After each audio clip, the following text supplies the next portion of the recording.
and glad to have you in Baton Rouge. I want to let you know I just came back from Washington Parish, where they actually have, they actually have the traveling version of the Vietnam Memorial Wall, yes, and all 58,000 some odd names on that wall. That was a moving experience for me, and for those of you who can maybe fit it in, I'm not sure when they're leaving, you might want to get by there. And I say that because we're coming right after Veterans Day, and so for any and all veterans out there, I want to thank you very much for your service to our country. And I want to tell you that I am excited about the state of Louisiana. Every single day I wake up more excited than I was the day before about serving the wonderful, generous, kind, decent people of Louisiana. Speaking of wonderful, generous, kind, decent, I'm still going to talk about Louis Wren next. No, Louis is a great American. He serves you all very, very well. But he was bragging just a minute ago. He's so proud of that granddaughter with that 32. Don't misunderstand him.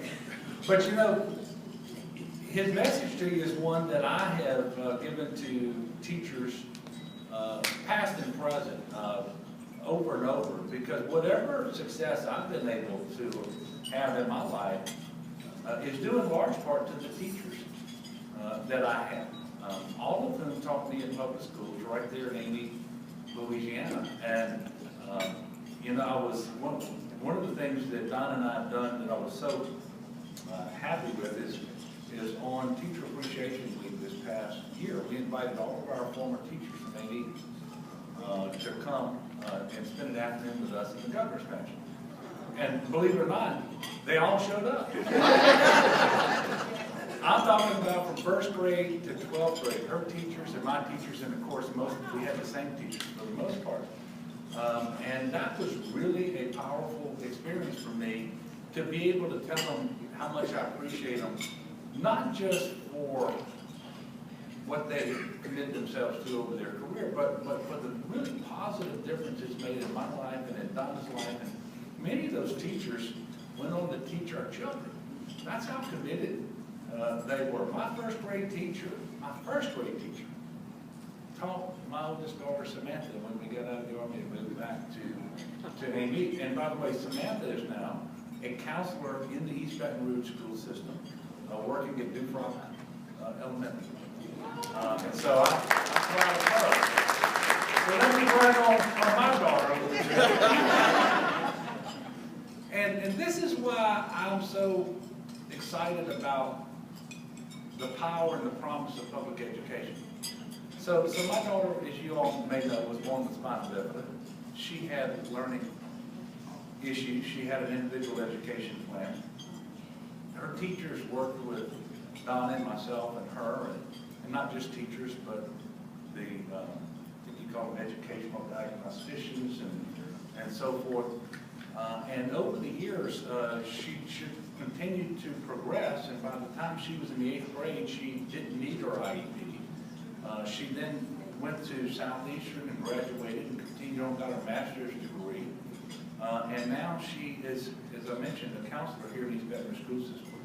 So that is what education, that is what public education offers to all of our young people across the state of Louisiana. And it's important that we embrace education. And you cannot embrace education and be at war with educators. That just doesn't make any sense. And so I believe that and I talk to teachers all the time, retired teachers, active teachers, and certainly working conditions and pay and those sorts of things are important. And I'm going to talk about some of that in just a minute. But what I hear over and over again is they just want teachers to be regarded as professionals again, and they want teaching to be regarded as a profession, and it always has been.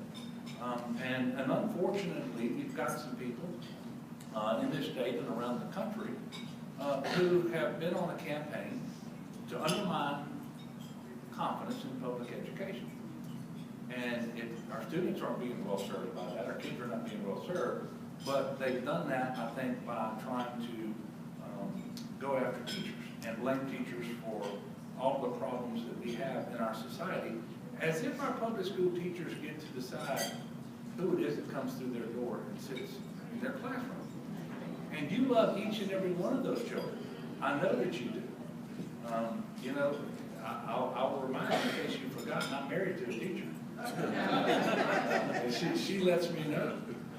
So thank you for what you do for our state and for our children. It is incredibly important. And you need to be reminded, kind of like every day, every year we have Veterans Day, and we thank veterans for their service, and really you shouldn't wait till Veterans Day. If you see a veteran at any time, you ought to do that. But we really ought to do that with our teachers as well.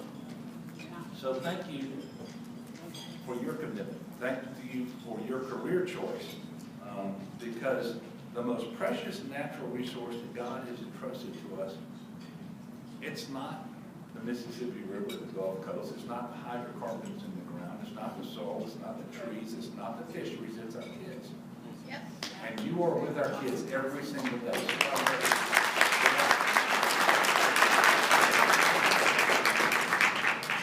You know, I'll be governor 3 years come January.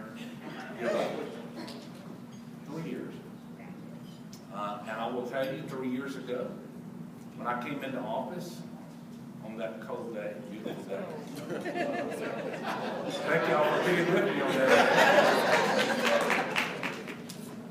The state of Louisiana had a $2 billion state general fund deficit in the year that was going to start July 1st.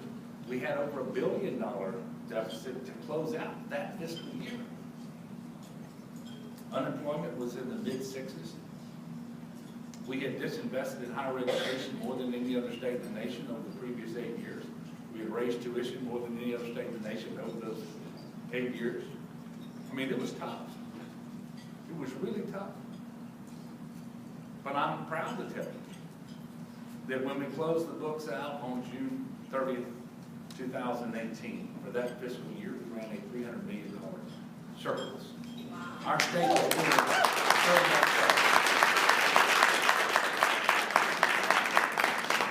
And for the year that started July 1st, we actually reduced the taxes on the state of Louisiana by $600 million. Now, why are we able to do this? Because we have more people working, making more money, and more businesses profitable than even the economists had forecasted. We are doing so much better in Louisiana, and you deserve a lot of credit for that. You deserve a lot of credit for that. And, you know, I've got things are kind of crazy in politics these days. And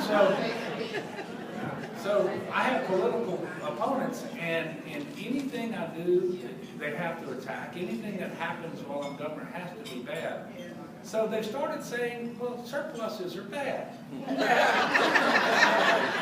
Well, they should have been really happy when they had that damn $2 billion deficit. But if that's how we're going to fight this next election, I like my chances. I like my chances.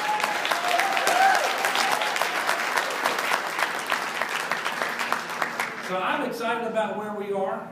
We've turned a new page. Just this week, the Bureau of Economic Analysis said that the gross domestic product, our economy in Louisiana, grew at a rate in the second quarter of 4.3% that was better than the national average, and it led the way in the southeastern United States, faster than 9 other states in our region, including the states of Mississippi, Alabama, Georgia. Last year, unemployment in Louisiana, the rate fell more than any other state in the nation. I will just tell you, we're doing better. We're doing so much better, but we still have challenges, but we're in a much better place to address those challenges now.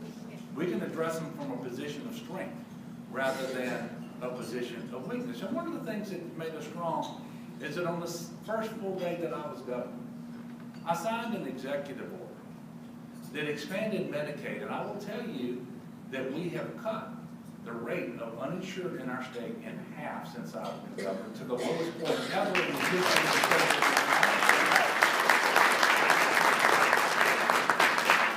And the first couple of years, we saved $300 million, more than $300 million state general fund because we expanded Medicaid so that working poor people would have health insurance. And I know you understand this because you're educated. So if someone is uninsured, it costs the state of Louisiana 40 cents on the dollar for them to receive care. But we can insure them for no more than 10 cents on the dollar. And the 40 cents comes from the general fund, the 10 cents comes from a statutory dedication we wouldn't have but for the fact that we expanded Medicaid. And that is how we are saving more than $300 million over the first couple of years. And on top of that, the economic impact of that $1.85 billion we received from the federal government that then gets invested in every single nook and cranny of the state of Louisiana is $3.5 billion. It's responsible for 19,000 jobs and $100 million in state general fund revenue for the state of Louisiana because of the additional sales tax receipts and the additional income tax receipts that we have. So it is just the right thing to do for every reason to allow working poor people to have health insurance in the great state of Louisiana, and we are improving their lives and in many cases giving them an opportunity to live. And so elections have consequences, people. Had I not been elected in that government, we would not have Medicaid expansion in Louisiana today. We would not have saved that $300 billion. We would have created those 19,000 jobs. So don't ever think it doesn't matter.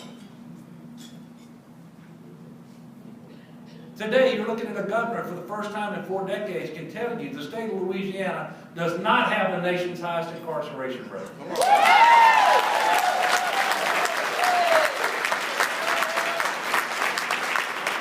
Elections have consequences. And they can be good or they can be bad. But they're going to be consequential. And by the way, we are safer as a result of the criminal justice reforms. We are reinvesting 70% of the savings to make sure that we fight recidivism and lower recidivism rates, lower crime rates. And we didn't do anything that hadn't been done in other southern conservative states. And yeah, I got a couple of folks looking to run against me, although they haven't announced just yet. And they're talking about criminal justice reform. Well, I'm sure it ruined their day Wednesday when President Trump announced his support for federal criminal justice reform that looks an awful lot like we did in the great state of Louisiana. They don't know what the hell to do right now.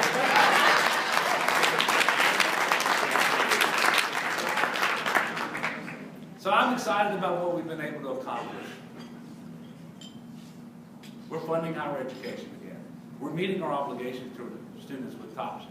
And our need-based aid for higher education through GO grants is at the highest level of funding in our state's history. Next year, we will expand the earned income tax credit in Louisiana by 40%. Whoa. By 40%. Wow. I've already signed that bill into law. Y'all just didn't notice it. But we've got more to do. But I will tell you, with this predictability that we have, with this stability that we have, I've said it before, you need to know this, the #1 priority for legislation next year, and that session that starts in April, will be an increase in the MFP for the great state of Louisiana. And as part of that, teacher pay raises and support worker pay raises.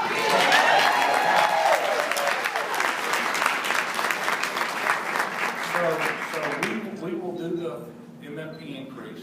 You know, it's a shame because that MFP formula envisions that annually we will accommodate inflation.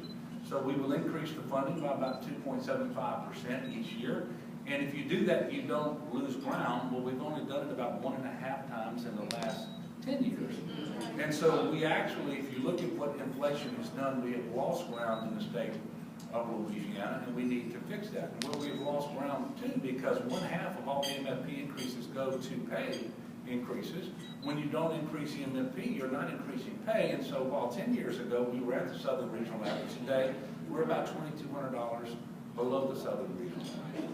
Now, my plan is to raise $1,000, give raises of $1,000 per teacher, $500 per support worker next year, and then detail a plan that over the 3 years beyond that, we will fully catch up with the Southern Regional average. We need to do that.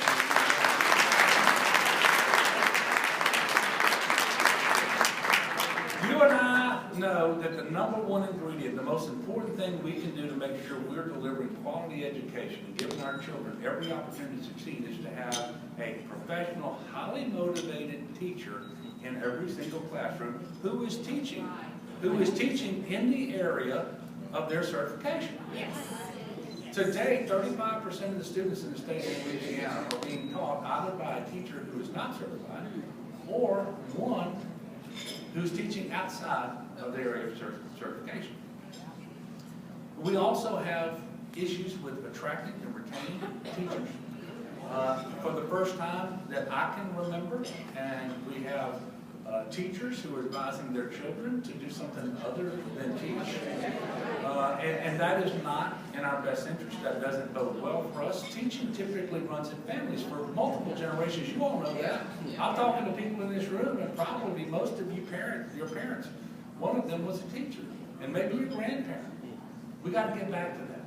And that is why regarding teachers as professionals and teaching as a profession is so important to us. And that is undermined anytime you have this philosophy that says, well, you can take anybody, put them in the classroom, and they can teach. We'll just give them 6 weeks. We'll just give them 6 weeks and they can teach. It doesn't work that way. It doesn't work that way. So thank you for what you're doing, and I'm asking you to continue to work with us as we move forward. We're going to do things beyond the MFP formula. I'm going to make sure, and I saw the booth out there, I'm going to make sure that there is not a successful effort to roll back your pension system and make it less.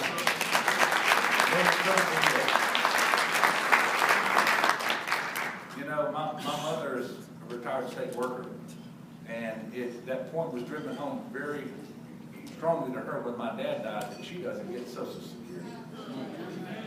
And the COLAs haven't actually been coming to state workers either.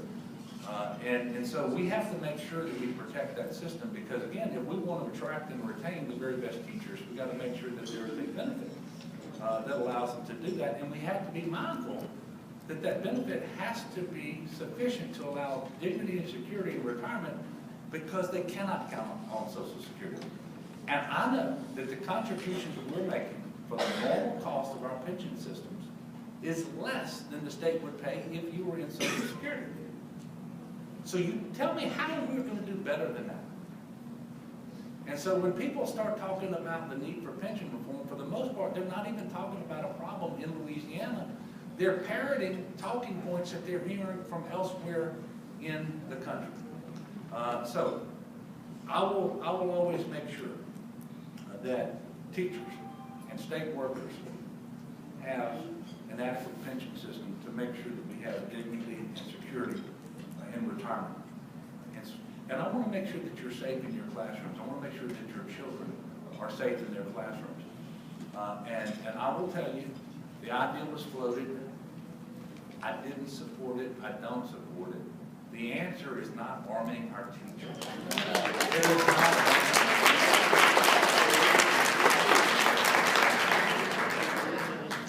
Now, I do believe in school resource officers. I think we're going to have one in every school, at least one, and I think they ought to be well trained, and they should be properly utilized. Your school resource officer should not be leading a detention class or disciplining students. They're there to ensure the safety of every person on that campus, teachers, students, and visitors, and they need to be free to do their job and be positioned where they can best do their job. And so we're working to make sure that we move in a direction that puts a school resource officer properly trained, properly equipped in every school across the state of Louisiana. You should know that over the summer, state police, through an effort that we coordinated, inspected. We didn't just ask people to report, inspected 1,628 schools across the state of Louisiana because we want to know which schools have fences, which ones don't. Are the fences 4 feet tall, 6 feet tall? Do they have gates? Do they have functioning locks on doors? Do they have working intercom system? How about cameras that actually work? You know, do they have a communication system with local law enforcement? Do local law enforcement have the blueprints for the school? So that as they're responding to a call, they know exactly what part of the school they need to go to. Have we integrated the latest technology? We're working on all of those things, and we're applying for and securing grants, and we will also put some state resources towards this effort too, because student safety is paramount. And I don't want to get to a point where when you walk in school, it feels like you're walking into a penitentiary. Right. We need a better atmosphere than that for our kids. So striking the right balance is hard. We're going to need you to partner with us because we have to be talking to people who are going to those schools, who have that experience, who have that perspective, who have that love for our children. So we're going to continue to work on this, and I'm asking you all to continue to work with us. We're also doing some other things in the state of Louisiana to promote STEM education. You know, the average STEM job pays twice the average non-STEM job. And we have a lot of STEM opportunities in Louisiana. But I will tell you that females and people of color are very underrepresented in STEM. And there is no reason for it. There is no reason for it. When I go to a university graduation, and I go every year, several times, women always outnumber the men until they start calling the graduates in the STEM fields. Now, we need to do a better job of reaching out to getting young people excited across the board about science, technology, engineering, and math. And you all can do a lot there to help us and make sure that every kid in that class knows that they are capable. That they are capable. And we actually have a program that we're working with IBM.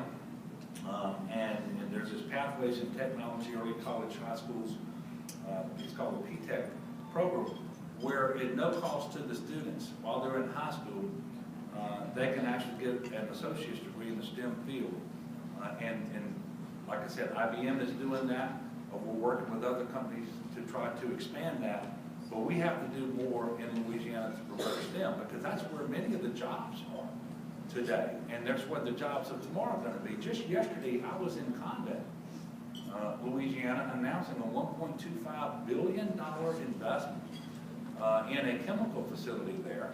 There will be over 1,000 construction jobs, Louis, and there will be 200 permanent direct jobs at that site, another 1,000 or so indirect permanent jobs. And so we need to make sure those jobs are going to be there. We want those jobs to be filled by Louisianans, by those young men and women who are in your classrooms. That's what's important to us, and that's what's going to happen. And by the way, we're landing the biggest and best economic development projects in our state's history right now while I am governor.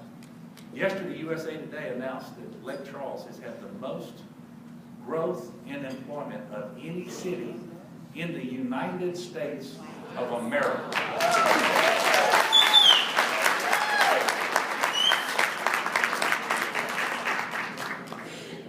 Of course, and that's a great thing to have, but it produces its own problems, doesn't it? Those roads are somewhat congested, but we're working on that too. Look, I am excited about what we are doing in the state of Louisiana. I'm excited about how much better off we are today than we were. And you know, when you run for governor, you got to get people to take a chance on you. When you run for re-election, they have to know they're better off than they were when you were elected.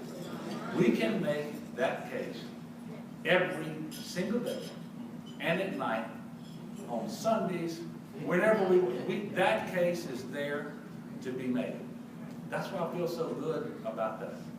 And I'm looking forward to continuing to work with you, but for all the people of Louisiana, so that we can move our state forward. You know, God has blessed us, and next week is Thanksgiving, and by the way, just like you shouldn't wait until Veterans Day to thank veterans, and you shouldn't wait until that annual conference to thank teachers, probably shouldn't wait till Thanksgiving to thank God for our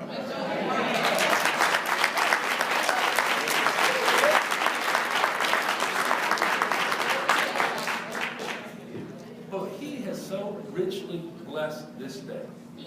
And I'm going to tell you again, there is no reason that the state of Louisiana finds itself so often on the top of the bad list, the bottom of the good, and we are making changes. We're not at the top of that incarceration list. We're not at the top of that uninsured list. We are changing health outcomes. We are growing our economy faster than the rest of the South. We are leading the nation in declining unemployment. That was the case last year. We can do this. We can do this. And that puts us in a better position to tackle the other challenges that are in front of us. But elections have consequences. We can either keep moving forward, as the great Louis Red said a while ago, or we can go backwards. Because you're going to have some very backward-thinking people asking for your vote. I'm telling you. You're going to have some very backward-thinking people. I know you won't fall for it. And I don't think the people of Louisiana are going to fall for it. Because we have come too far. And we can continue to make progress every single day. Now, I want to call Les Landon up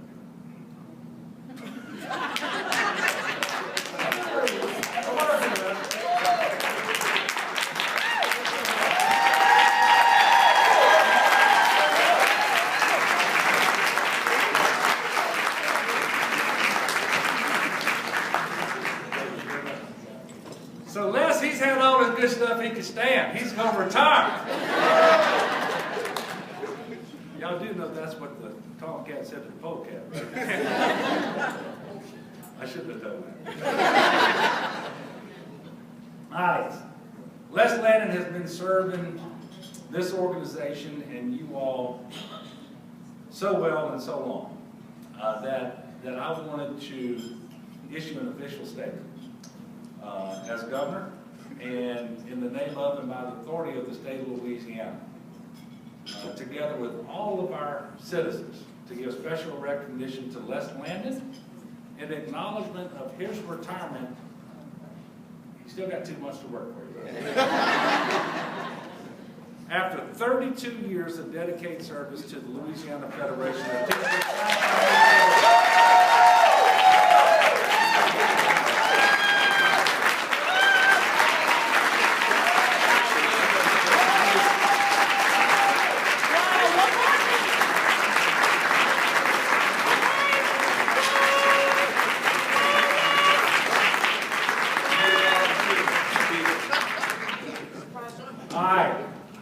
So y'all have a great conference. Have a great Thanksgiving. And let's all start 2019 with some. I couldn't quite hear that, but I think I agree. Let's start 2019 with a renewed dedication to our students and with a real sense of purpose about the election in 2019 so we can continue moving forward together. God bless you. Thank you very much.